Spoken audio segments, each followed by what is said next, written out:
Bonjour à tous, alors aujourd'hui on se retrouve pour un petit tour rapide de mon coin couture. J'ai décidé de commencer par cette partie, de poursuivre par cette partie parce que la partie scrap va être très longue. Donc vu que là on n'a pas beaucoup de temps, n'est-ce pas, on va faire la partie couture, voilà. Donc vous avez déjà pu voir dans ma vidéo tour général un petit peu comment se présentait la pièce. On va dire que globalement la couture c'est l'îlot central, un petit peu la partie là, j'ai encore oublié comment ça s'appelle, les espèces de plaques là de chez Ikea pour mettre tout le matériel. Et on a également un tiroir juste ici. Et ce sera à peu près tout. Donc on va commencer par le tiroir. Donc là on va dire que c'est plutôt tout ce qui concerne tricot, broderie, etc. D'ailleurs il y a mes encours que je vais laisser sortir parce que sinon je vais jamais le terminer. Voilà, c'est un petit peu le bazar comme vous pouvez voir, mais bon, j'essaie de réorganiser au fur et à mesure du temps. Là par exemple dans cette boîte, là au moins c'est bien rangé, j'y mets tous mes fils, fils type fil à broder, et j'essaie de les classer un petit peu par couleur. Donc c'est pas compliqué, hein, c'est une boîte que j'ai récupérée. Après je prends des papiers de scrap comme ça, je les colle ensemble et puis je les découpe, voilà, et je viens enrouler mon fil tout autour. Et franchement c'est 10 fois plus pratique quand vous cherchez quelque chose, une couleur, voilà, en plus ça fait joli. Donc comme vous pouvez voir, il m'en reste beaucoup à ranger. Voilà. Là il y a toute la partie, on va dire, fil pas cher quoi. C'est-à-dire que ma très chère machine à coudre qui se trouve juste là, ne supporte pas le fil de mauvaise qualité. Du coup, tous les fils que j'utilisais dans ma précédente machine, j'avais pas les jeter, donc je les ai mis de côté pour des petits travaux de couture à la main. Et j'ai dû racheter des fils Gutermann et Mettler parce que avec les autres fils ça passait pas. Voilà, donc j'étais un petit peu dégoûtée, surtout qu'au début je pensais que ça venait de la machine, mais finalement non, parce qu'après avoir testé sur les conseils de ma tati, après avoir testé avec vraiment du bon fil, là je me suis rendu compte que ma couture était nickel, donc effectivement voilà. Malheureusement, quand vous avez une très bonne machine, apparemment il ne faut pas utiliser du fil pas cher. Alors, cette partie-là, la dernière fois que vous l'aviez vue, elle n'était pas arrangée comme ça parce que j'y avais mis une partie de matériel de scrap. Mais là j'ai décidé de réorganiser vraiment les meubles, on va dire, par catégorie. Donc j'ai viré tout ce qu'il y avait, j'ai remis avec le reste du matériel de scrap et là j'ai mis mes tissus. Donc tout ne rentre pas malheureusement. Mais bon, j'ai déjà une bonne partie, on va dire, tout ce qui est cotonnade et puis tissus un petit peu spéciaux. Mais ouais, je dois avoir encore au moins 3-4 cartons, notamment de draps en lin qu'on a récupéré dans l'ancienne maison qu'on a achetée et que je ne sais pas trop où ranger pour l'instant. Dans cette petite boîte, on a tout ce qui concerne la feutrine. Et il y a quelques petits extras, là c'est l'espèce de tissu de faux simili qui vendent chez Action. Donc c'est vraiment des petits bouts, on peut vraiment faire que des petites créations avec. C'est pour ça que je les ai mis là-dedans, mais sinon ouais, c'est vraiment que de la feutrine. Alors la feutrine, je l'utilise pour réaliser des petites choses comme ça. Donc là évidemment tout est mélangé. Celui-là n'est pas assemblé, je vais vous en montrer un autre qui est terminé. Donc là il s'agit d'un petit mobile mini. Et si vous voulez visionner, enfin voir ce que ça peut ressembler à la fin, en fait, c'est ça. Voilà. Je trouve ça trop mignon. Et puis c'est assez facile à faire en plus et ça rend super bien. Vous pouvez accrocher ça, vous pouvez vraiment mettre ça n'importe où dans les chambres d'enfants et tout. Enfin, c'est super sympa, ça coûte pas cher à faire, c'est facile. Voilà. On va la mettre là en attendant. Donc pour la partie feutrine, c'est bon. Ensuite, ce tiroir là pour l'instant il est vide. Là on a tout ce qui concerne donc le crochet ou les amis du remis. J'en ai deux là, je vous les montrerai. Je suis pas encore une pro là-dedans. malheureusement, parce que j'ai eu beaucoup de mal à apprendre la technique du crochet des amigurumi. J'avais beau visionner tout un tas de vidéos, c'est quelque chose, ça voulait pas rentrer. Donc heureusement j'ai une copine qui s'y connaît, qui m'a appris et je la remercie parce que je pense qu'elle regardera cette vidéo, je la remercie énormément parce que sans elle je pense que je serais toujours en train de galérer. Et voilà ce que ça peut un petit peu donner. Alors voilà, c'était mes premiers, donc je m'en tenais pas rigueur, ils sont pas hyper bien réussis, mais c'est pas grave, j'adore, je les trouve trop mignons. Donc voilà, on a un petit Winnie l'ourson et un petit porcinet, une espèce de version un peu tsum tsum. J'ai un tigrou qui est en cours, mais je peux pas vous le montrer parce qu'il n'est pas dans cette pièce. Je vais en profiter qu'on est là pour vous parler un petit peu des deux panneaux qui sont là. Ça y est, ça me revient. Donc il s'agit des panneaux Skadis, voilà, de chez Ikea. Il y en a deux, c'est des 50 par 70, il me semble, qui sont fixés côte à côte et c'est hyper pratique parce que vous avez plein de petits accessoires que vous pouvez acheter à votre convenance et disposer un petit peu comme vous voulez.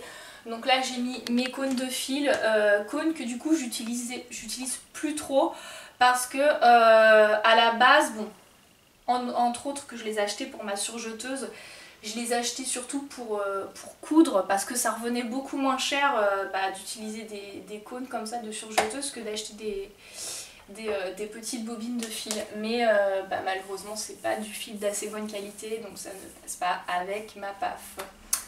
Voilà, donc là on a pas tous mes ciseaux de couture, une partie parce que j'en ai d'autres rangés ailleurs. Des rubans, voilà, du papier pour faire des patrons, là des petits, comment ça s'appelle, vous savez, des petits patchs, il y en a qui sont thermocollants, il y en a qui sont à coudre, ils sont super jolis. Alors tous ceux-là, ils viennent de notre voyage en Thaïlande aussi, parce que là-bas c'est pareil, vous avez des boutiques complètes où ils ont plein de patchs et c'était pas cher par rapport à chez nous. Regardez comme ils sont beaux. Je sais toujours pas ce que je vais en faire, mais voilà. Je regrette vraiment pas du tout de les avoir achetés. Là, on a à côté tous les rechanges d'aiguilles pour ma machine. Donc, il y a un peu de la marque Prime et il y a des aiguilles Schmetz. Aucune idée de comment ça se prononce. Ces aiguilles là franchement c'est si vous avez une bonne machine à coudre, même si vous avez une machine à coudre moyenne gamme, c'est vraiment la marque d'aiguilles que je vous conseille. Quand j'ai fait quelques petits cours de couture, la nana qui nous donnait les cours nous conseillait aussi cette marque là et franchement de toutes les aiguilles que j'ai pu essayer, je trouve que c'est les meilleures, celles qui durent le plus longtemps et qui sont de meilleure qualité et elles sont pas très chères donc pour une fois c'est plutôt cool.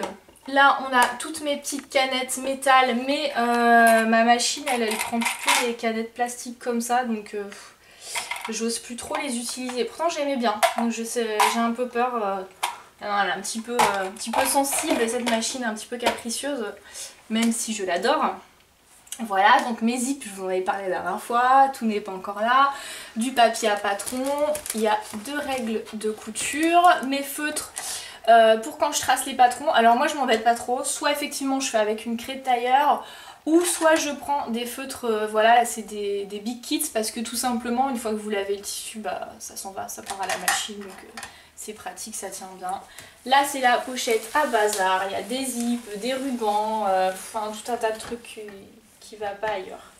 Alors pour là il me semble pas qu'il y ait trop de trucs de couture.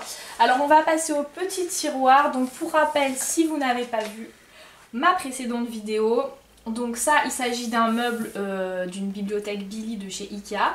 Et les petites espèces de petites étagères comme ça en plastique, elles viennent de chez Action et j'étais trop contente, c'était le pur hasard que ça passe pile au poil de millimètre près au niveau de la hauteur et que ce soit au niveau de la longueur, vraiment pour 1m4, c'est parfait, on dirait que ça a été fabriqué pour quoi. Donc au niveau de la disposition, là on va dire qu'on a un petit peu tout ce qui est élastique, donc par exemple pour les jupes ou pour faire des fronces, des trucs comme ça, enfin il y a un peu, voilà, tout ce qui est un petit peu fil élastique et fil un petit peu particulier. Du fil doré, j'en cherchais, je me demandais si j'en avais la dernière fois. Couleur fila, si tu passes par là tu sauras pourquoi. J'en ai, j'ai même du rose, donc voilà, ça, j'ai un petit projet avec, elle m'a donné une super idée, mais bon, c'est pour le coloriage, je vous en parlerai un petit peu plus tard. Là on a les fils, donc il y a une partie, c'est les fils que j'ai dû racheter, donc on a, comme je vous disais, des fils, alors Mettler, pareil je suis pas trop sûre de la prononciation, et du Gutermann, voilà. Donc bon, j'en achète pas tous les 5 minutes parce que vraiment ces bobines elles sont quand même très onéreuses. Et après c'est sûr que par contre la qualité du fil, rien à dire. Et les grosses bobines comme ça qui viennent de Thaïlande, et vraiment maintenant que j'ai dû changer tous mes autres fils, je regrette de ne pas en avoir acheté plus et surtout de ne pas avoir acheté plus de couleurs parce que et ben, un miracle, elles passent dans ma machine alors que sans rire c'est des... Je sais pas combien elles font de mètres, mais alors vous voyez par rapport à celle-là à côté. Je les ai payées même pas, je sais pas, ça devait être même pas 50 centimes d'euros la bobine de fil comme ça.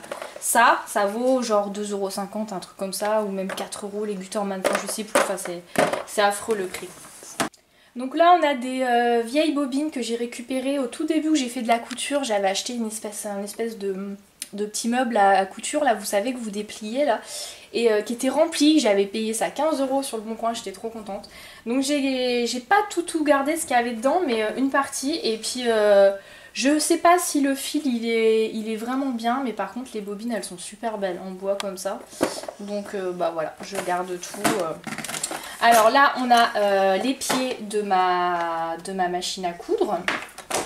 Là ça, si vous vous demandez ce que c'est, pour celles qui connaissent pas, donc c'est un porte-bobine et c'est là-dessus que je mettais mes cônes de fil comme ça pour pouvoir les utiliser avec ma machine à coudre classique. Il faudrait que je vois si j'arrive à trouver des cônes de fil mais de très bonne qualité, même si je les trouve assez chers. Je pense que ce sera quand même toujours plus rentable que d'acheter des petites bobines, notamment pour le fil noir et le fil blanc, ce qu'on utilise le plus souvent. Après voilà, il y a encore des petits accessoires, ça je crois que c'est peut-être bien les accessoires de ma surjeteuse. Encore quelques pieds, mais franchement j'utilise toujours les mêmes, donc je sais même pas à quoi ils servent. Je sais même pas à quoi ils servent ceux-là. Et ceux que j'utilise le plus, ils sont rangés directement dans la machine. Voilà. Alors là c'est un petit peu le tiroir à bazar, on a de la colle à tissu, des épingles à nourrice, des boutons pression, voilà, les craies de tailleur, ce que je vous parlais tout à l'heure. C'est pas ce que je préfère utiliser, hein. C'est pas très précis en plus. Et puis ouais, c'est à peu près tout, voilà. Et là on a donc, ouais on peut dire que ça concerne la couture, mais c'est aussi, je m'en sers pas mal pour le scrap. Donc c'est ma pince pour mettre des œillets et également pour mettre des boutons pression. D'ailleurs les boutons pression, ils devraient être rangés avec, mais je sais pas où ils sont. Il faudrait que je... Ah bah si, ils sont là, voilà, c'est des petits boutons comme ça, donc ça c'est la marque Prime aussi. Prime ou Prime? Aucune idée, bref, c'est pas très grave. Alors pour cette partie c'est bon, ensuite, alors au niveau de l'îlot on avait vu la partie là, maintenant je vais vous montrer, vous aviez vu vite fait la dernière fois, je suis venue coller sur le côté de ma Kallax ce petit meuble en bois qui est hyper pratique pour ranger les petits accessoires de couture. Donc j'y range, vous voyez, des petits rubans, là il y a mes petits outils pour fabriquer du biais qui sont quelque part, qui sont voilà, qui sont, je sais pas, voilà, des petits nœuds. Bon, à mon avis, ils doivent être coincés. Ils doivent être coincés sous un... Voilà, ils sont là. Sous une pile de rubans. Ça, c'est des petits clous pour customiser un petit peu. Et c'est avec cette petit outil-là que je fabrique mes billets. Alors, je le fais pas systématiquement. Je le fais vraiment quand je veux un billet un petit peu particulier avec des motifs ou que je veux le billet coordonné avec mon tissu. Mais si je prends quelque chose d'uni, franchement, je m'embête pas parce que ça prend quand même du temps de faire du billet. Donc, j'utilise voilà, j'utilise le billet classique en gros rouleau comme ça et ça va très très bien. Ensuite, pour terminer sur ce meuble-là, là, on a un tiroir qui contient vraiment, c'est que des trucs de tricot de crochet, que des pelotes de laine. Et là, c'est des encours, voilà, que j'ai rangés. J'ai pas mal avancé parce que là, je me suis remise un petit peu à la couture ces derniers temps. J'étais vraiment à la bourre. Donc, bah écoutez, c'est tout, voilà. Et puis pour clôturer ça, bah, je vous présente la bête, ma machine adorée. Voilà, donc il s'agit de la PAF Ambition 1.0. C'est pas la machine avec laquelle j'ai commencé, bien entendu, parce que vu le budget, vu que je savais pas si j'allais aimer la couture, on n'allait pas investir dans une machine comme ça dès le début, quoi. Mais voilà, malgré le fait qu'elle soit un petit peu capricieuse au niveau de la qualité de ce que je dois utiliser, bah, je voudrais vous dire, elle est géniale, hein. Vous voyez tous les points que vous pouvez faire avec, et il y a même des points broderie, donc voilà, c'est pratique pour mettre le nom des enfants, etc. etc. Voilà, voilà. Là à côté, vous avez alors mon encours que je sais pas si je vais le laisser comme ça. Donc il s'agit d'une jupe que j'ai créée pour faire un Disney Bound 2. Je pense que j'ai pas besoin de vous dire le personnage et que vous allez deviner tout de suite. Mais franchement, vous me direz ce que vous en pensez en commentaire. J'ai commencé à fixer du tulle là pour faire un espèce comme un faux jupon. J'ai pas encore fini, j'ai pas fait le tour. Mais je l'ai pas cousu et finalement, je pense pas que je vais le laisser. Je me dis que ce serait peut-être mieux sans. Ou à la rigueur, il aurait fallu du tulle noir, mais j'en ai pas. Donc écoutez, dites-moi en commentaire si vous pensez que c'est mieux avec ou mieux sans. Mais franchement, je me tâte. Je pense que je vais pas le laisser. Surtout que je le porterai comme ça avec un collant noir. Donc je sais pas. Donnez-moi votre avis. Vous me direz. Et ça, c'est donc quelque chose, une jupe que j'ai créée entièrement moi-même. On a oublié, on est passé à côté tout à l'heure. Donc j'ai un mannequin couture, là il s'agit d'un mannequin Singer, il est réglé pile à ma morphologie. Quelquefois je fais des vêtements moi-même, c'est-à-dire sans patron, mais c'est très rare parce que je suis pas très douée pour ça, je n'ai aucune formation et aucune formation en patronage ou en couture. Donc je suis vraiment autodidacte, donc c'est pas facile. Donc généralement 80% du temps quand je fais des vêtements, j'achète des patrons du commerce et je fais avec mon patron. Là par exemple la petite veste là que je porte sur moi, donc voilà, c'est une de mes créations, mais ce n'est pas moi qui ai fait le patron, hein. J'ai acheté le patron tout fait et c'était par contre elle m'a vraiment revenu à pas grand chose parce que c'était un grand coupon de tissu de 3 mètres que j'avais acheté. Du coup j'en ai même fait 2 comme ça. Et voilà, j'en suis plutôt contente. C'est pas forcément le cas de tous mes vêtements, mais voilà. Donc bah écoutez, c'est tout pour aujourd'hui parce que là j'aurais aimé vous dire d'autres choses, mais on va être un petit peu juste au niveau du temps. Je referai peut-être une vidéo sur certains points. J'espère en tout cas que le tour global vous aura plu. N'hésitez pas si vous avez des questions, que ce soit au niveau de l'agencement, du matériel ou même des questions personnelles au niveau de la couture. Ça peut être, je sais pas, comment j'ai débuté, peut-être que vous aussi vous avez envie de le lancer, que vous avez des choses qui vous freinent, que vous avez un petit peu vous rencontrez des difficultés. Bah, n'hésitez pas à me dire tout ça et je me ferai un plaisir de vous répondre. Sur ce, on se retrouve pour la prochaine vidéo qui sera très longue, je vous préviens d'avance, pour faire le tour de la partie scrapbooking et j'ai énormément de choses à vous montrer. Voilà, je vous fais des bisous et je vous dis à bientôt.